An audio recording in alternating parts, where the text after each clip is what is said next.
This podcast is brought to you by Business Radio, powered by Wharton, originally airing on SiriusXM. You're listening to In the Workplace on Business Radio, powered by the Wharton School. Here again are Professor Peter Cappelli and Dan O'Mara. Hey folks, welcome back. You're in the Workplace. I'm Peter Cappelli, Professor of Management here at the Wharton School. Dan is at a spa of some kind. We think it's ear candling he's having done this week, but it's a possibility that it might be the leech therapy. We're not sure exactly what that involves, but apparently you come back looking kind of bruised. Thinner, but bruised. So I think that's what Dan is up to, but with us instead, much preferable, is Debbie Bolla, who is the editor-in-chief of HRO Today magazine, to tell us what's in the news. Debbie, how are you? Hi, Peter. How you doing? Just ducky. So, Debbie, a few interesting stories that you folks are following. Pick one. Okay, first let's talk about company culture. You know, we're starting 2019 in the same direction of culture, right? And one of the drivers is some research around it. So I found some research from Deloitte saying that 82% of organizations feel that culture is a competitive differentiator, meaning that it will make your company stand out among sought-after workers. And in the magazine, we talk about two different types of cultures. A culture by design. So that stems from a culture that is intentional. There's a lot of work around it. Mm-hmm. There's a lot of ideas and purpose and mission. Mm-hmm. And then a culture by default. Meaning one that kind of forms because it does, the way things have always been. Mm-hmm. So in our last issue, we talked about a culture by design. And this one's really interesting. It's a feedback-based culture. Okay. So this is one where all employees, not just leaders, feel comfortable voicing their perspectives. Ooh. And they have the platforms to do so. And then get this, the feedback is actually acted on. When they say feedback, what do you think they really mean by that? Again, it's voicing how you feel and seeing how you're being treated and how you're working. And it is one of those things that, you know, sounds great. Yes. But we were lucky enough to talk to Paycor and their CHRO, Karen Crone, who actually gave concrete examples. Okay. And I love this. She calls it their culture for the people, by the people. Okay. So they really drill down on all levels of employees, engaging them in their feedback in different ways. I think this idea of training supervisors about what is appropriate to expect is a really good idea. Mm-hmm. You know, being able to tell them, it's part of our culture here, that you should listen to people, and we're expecting you to do it, and we're measuring it in our pulse surveys, right, to see whether you are actually talking to your subordinates and whether you're listening when they give you advice. We're asking about that, right?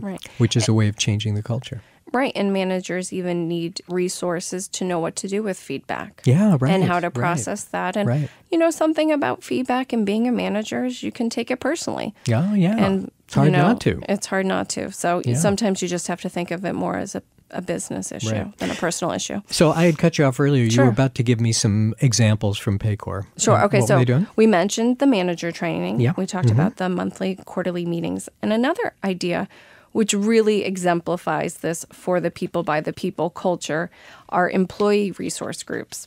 Oh. So they pull employees together who want to participate. It's not mandatory because I know that's something.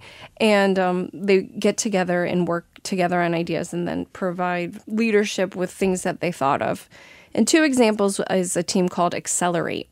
Okay. So they produce ideas around training programs, what the company wants. They get the pulse on what the employees want in terms of training. Do they want instructor-led training, videos, on demand, etc.? Okay. And then another one is a community partners group, which drives like employee volunteerism and community improvement efforts. Okay. So it's really empowering employees in ways that is actually beneficial for the organization. Okay. Because they're gaining different approaches that are actually sought after when you're putting resources into them. Yeah. So how do you get into these sort of resource groups? First of all, does the company set them up and bless them, or can you set up your own and say, we want a hot dog support group here, something like that. We want more hot dogs. And we're going to protest. We're gonna get a plan together and a project on how to get more hot dogs into the cafeteria. I'm not sure if that's one of their resource groups, but I do know they're really looking at feedback that's aligned to business strategy. Yeah. So of course training is going to align to business strategy because that's a developmental program. Community partners is lending to that culture that that's becoming more important, that employees enjoy the purpose aspect of their work. Do you think they're doing this? This is like part of your job, or this is you're just doing this sort of in addition? If you want. If you want, right? So you can volunteer and jump in and have some impact on the organization. Sure, and there's plenty of people who want to, and for those that don't, that's okay too. Before we get off feedback, I wanted to say just a couple more things about it. These are issues that have come in the news. We have talked here a fair bit about performance appraisal changes and these. That came up in the story as well. Yeah, and what do they do on that performance appraisal? That they use a lot of the feedback, and they have a very pulse-driven performance management. Do they have this idea of continuous feedback? Yes. Do they do regular performance appraisals, or they do appraisals too? Okay, that's interesting. Or like conversations. Okay, right. Yeah. So there's been a lot of effort to try to make that happen. The question is sort of getting raised more now. Okay, what kind of feedback, right? So some of the concern has been that are we burning people out with feedback? Because a lot of it is hard to take, right? And do people appreciate it? Do they learn a lot from it? Or is it just overwhelming them? I think one of the things we do know is people don't like to be judged all the time, and that really wears you out, right? Yeah. So companies that think they're doing the smart thing by doing more performance appraisals, so there are places that do it 4 times a year now. Yeah. I think people hate that. Yeah. Well, I think it's how they approach it, right? I don't want to be criticized only 4 times a year. Sure, yeah. A lot of people want positive feedback and simple things that... Everybody does. Right. And simple things you do may go overlooked if it's not something that's an initiative of the organization. Yeah. So if you're talking about having these performance appraisals 4 times a year and I'm just being criticized, of course I'm not going to enjoy that experience. Sure. And I hope you start with the good first, right? Yeah. I guess this is really about tone and things, and to be very careful about not making it sound like this is a constant evaluation of you, right? And some of that is our skills that we can learn, and that it is more important to give people facts than judgments, right? So here's what happened today. What do you think? Rather than saying, that didn't look good, don't judge, just present some facts, and then let's have a conversation from there, right? And I think it's important to, when you're providing critical feedback, is say, well, this is important to your growth. Yeah. I'm in it for you. I want you to grow. And you're never going to get to this next position if you don't, maneuver this a bit differently. Yeah. Assuming there is a next position. Sure, yes. Right. But I think that we are often when we're in leadership mode or supervisor mode, we are thinking about the importance of people receiving feedback and knowing how they're doing and all that stuff. When we're receiving it, we think about it differently, right? I think we don't want quite so much. We don't want the judging all the time. And we would like our supervisors to be paying a whole lot more attention to how they do it, right? Okay, let's move off of that one. Let's see if we can raise another one. You got a soft skills story, which sounds kind of interesting. What's going on there? Soft skills are often the traits that you bring to an organization that are either innate to you or they're a little bit trickier. They're not hard skills. There's nothing you learned in, training or university, typically. So let me ask what you think people mean when they say that, because sometimes it's interpersonal skills. They're talking about that. Is it broader than that, do you think? I think it's a mix. I think it can be creativity, persuasion, collaboration, adaptability, time management. So there's a ton of different soft skills, but it's not like you're really good at Excel spreadsheets. Sure. That's a hard skill. That's the difference. Not technical skills, for Not sure. technical or tactical, absolutely. Okay. Yeah. So LinkedIn just they released their Global Talent Trends Survey and found that 80% of organizations say that soft skills are increasingly important to company success.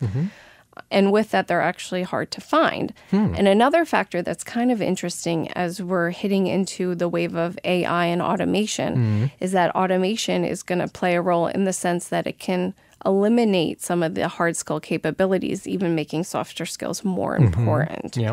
And so tell us what is in the story here. They're saying this is more important. Anybody doing anything good about it? Well, it's interesting. So BOK Financial, I talked to their director of talent, Stacy Tiger, and their organization has a training program called ACT. It's an ACT program. And they invest in younger employees typically because they feel like this group can lack the skills simply just because they haven't worked as much as more tenured employees. So they haven't been in circumstances to develop some of these soft skills.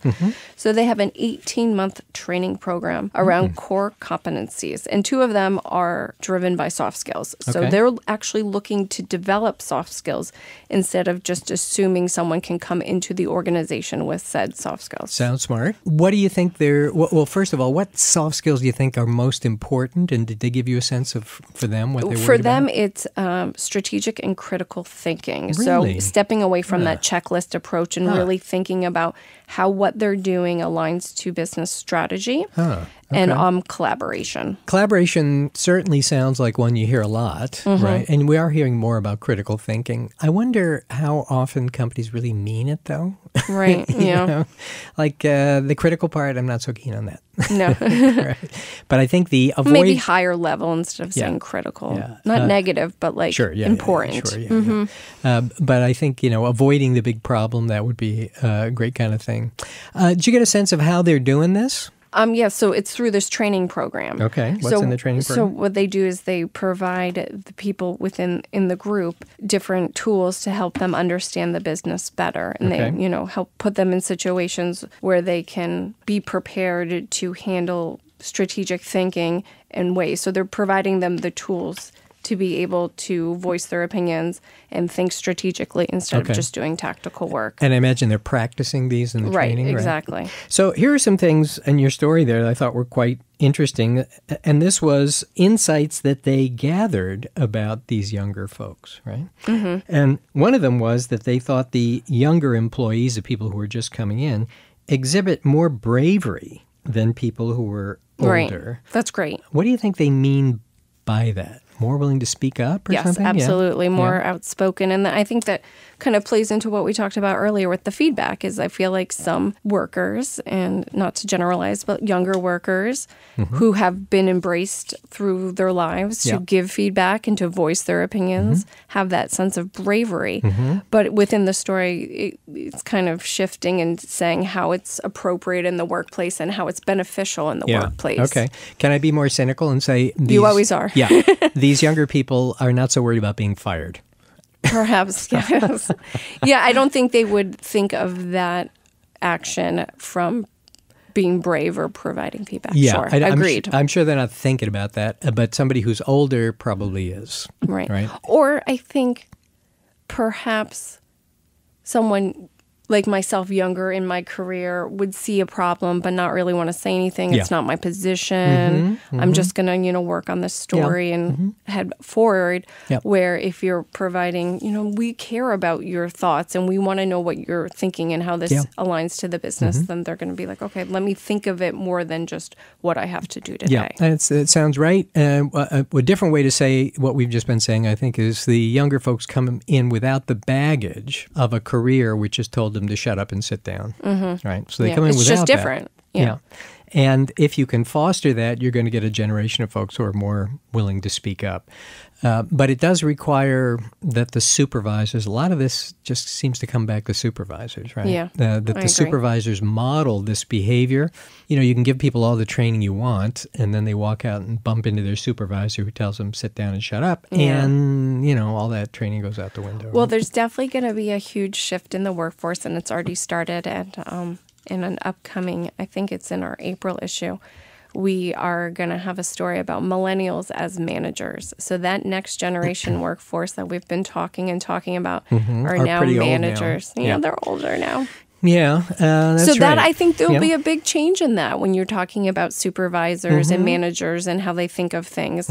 And they've grown up in a different workforce, and for them to be managers, there's going to be certain ways that organizations need to approach them to be successful in leadership roles. So let me ask you a question about these folks. So let's assume it's true that these younger folks have been more outspoken than their peers were, let's say 20 years ago. Sure. Do you think that's going to make them more tolerant of younger people or junior people speaking up to them? Absolutely. You think so? Yeah. Maybe. Yeah, I mean, I think their peers are probably outspoken and provide feedback, and they just have all these different environments where they're communicating. Okay. And that's how they've grown up, and they communicate a lot. Well, this sounds like an interesting issue. Debbie, thanks very much Thanks for for being having with me. us. As usual, we're going to take a short break now, and then we're going to talk about some issues in healthcare, particularly some fake news kinds of stuff. So hang in there. We'll be right back with you in just a minute. For more insight from Business Radio, please visit businessradio.wharton.upenn.edu.